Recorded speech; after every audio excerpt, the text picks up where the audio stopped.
চারায় শিকড় ছাড়ার আগেই যখন চারা আঘাতপ্রাপ্ত হয় তখন কিন্তু চারাটা বাঁচতে টাইম নেয়। এজন্য হচ্ছে এটাকে আগে স্প্রে দিবেন এবং আগে স্প্রে দিয়ে এরপর হচ্ছে জমিতে লাগাবেন। অনেকেই এই তাবালা সম্পর্কে আমাকে জিজ্ঞাসা করছেন যে ভাই এটা কখন দিলে ভালো হবে? কেউ বলেছেন যে ভাই ২ দিন আগে দিতে চাই বা ৩ দিন আগে দিতে চাই। আসসালামু আলাইকুম রাহমাতুল্লাহ। আমি ২ টা ওষুধ দেখাই। ২ টাই হচ্ছে বীজ মারা ওষুধ। এটা হচ্ছে পেন্ডিমিথালিন ৩৩ ইসি এবং এটা হচ্ছে অক্সিফ্লোরোফেন, মিটালাক্লোর এবং হচ্ছে পেন্ডিমিথালিন। এই ৩ টা গ্রুপ দিয়ে এই ওষুধটাকে তৈরি করা হয়েছে এবং এটা ৫০ ইসির একটা ওষুধ। তো এই ২ টার মধ্যে একটু পার্থক্য নিয়ে আলোচনা করব। এটা শুধু বীজ ধ্বংস করবে।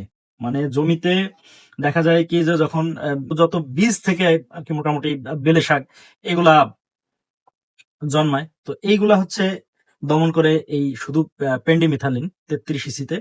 আর এটা একটু বেটার বা এটা একটু আপডেট। এটা হচ্ছে নতুন একটা প্রোডাক্ট ইন্তেফার তাবালা। তো এই তাবালাটা এখানে যেহেতু ৩ টা গ্রুপ দিছে, একটা গ্রুপ ব্যবহার করা হয়েছে যে, যে জ্বালানো ঘাস যেগুলো আছে, দেখা যায় যে জমিতে বীজ আগে থেকে ফেটে যায়। বীজ আগে থেকে ফেটে গেলে পরে কিছু ঘাস হচ্ছে জ্বালিয়ে যায়। তো ওই ঘাসগুলা হচ্ছে এর মধ্যে অক্সিফ্লোরোফেন দেওয়া আছে।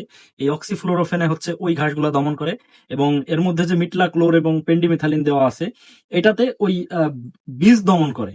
অর্থাৎ বীজের যে অঙ্কুরোদ্গম ক্ষমতা এটা নষ্ট করে দেয়। এটা হচ্ছে পেন্ডিমিথালিনে। আর এটার মধ্যে যে আরো একটা গ্রুপ দেওয়া হয়েছে, যেটা বললাম যে অক্সিফ্লোরোফেন এবং মিটলাক্লোর। এই ২ টা গ্রুপে যেই বীজগুলা হচ্ছে আগে ফেটে যায় ওই বীজগুলাকে হচ্ছে নষ্ট করে দেয়।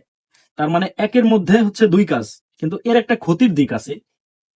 আপনি যখন ওভারডোজে স্প্রে করবেন, যেমন এইটা, এটা হচ্ছে পেন্ডিমিথালিন ৩৩ ইসি। এই ৩৩ ইসি একটু ওভারডোজ হইলে কিন্তু বোঝা যায় না বা ততটা ক্ষতি হয় না।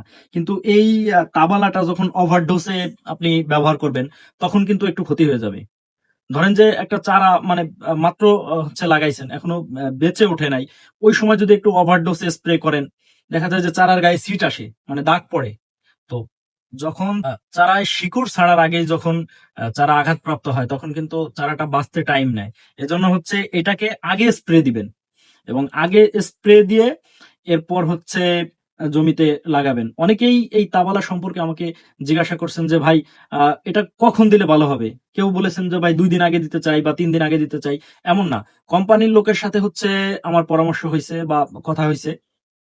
উনারা জানিয়েছে, ধরেন আপনি আগামীকালকে পেঁয়াজ লাগাবেন। তো ওই আগামীকালকে লাগানোর আগে এটাকে স্প্রে দিয়ে নিবেন সকালের দিকে। আগে স্প্রে দিয়ে পরে সাথে, সাথে আপনি লাগাইতে পারবেন। লাগিয়ে এরপর হচ্ছে আপনি জমিতে সেচ দিয়ে দিতে পারেন। মানে ঢালাই পানি যেটা, এই পানি দিয়ে দিবেন। সমস্যা নেই। তবে অনেকেই আবার জিজ্ঞাসা করছেন ভাই কতটুকু ব্যবহার করব? তো ১৬ থেকে ২০ লিটার এই টুকুর মধ্যেই হচ্ছে আমাদের দেশে ড্রাম হয় বেশিরভাগ। তবে কম বেশি হয়। তবে ১৬ থেকে ২০ লিটার পানিতে ৮০ থেকে ১০০ এমএল পর্যন্ত ব্যবহার করতে পারবেন। যদি ১৬ লিটারের ড্রাম হয়, আপনি ৮০ মিলি ব্যবহার করতে পারেন। সর্বোচ্চ ১০০ মিলি, এর বেশি না। আর যদি ২০ লিটারের ড্রাম হয়, তাহলে ১০০ মিলি। এতে করে কোনো সমস্যা নেই। এভাবে করে আপনি ব্যবহার করতে পারেন। আর এই তাওয়ালাটা অনেকেই দাম সম্পর্কে জিজ্ঞাসা করছেন।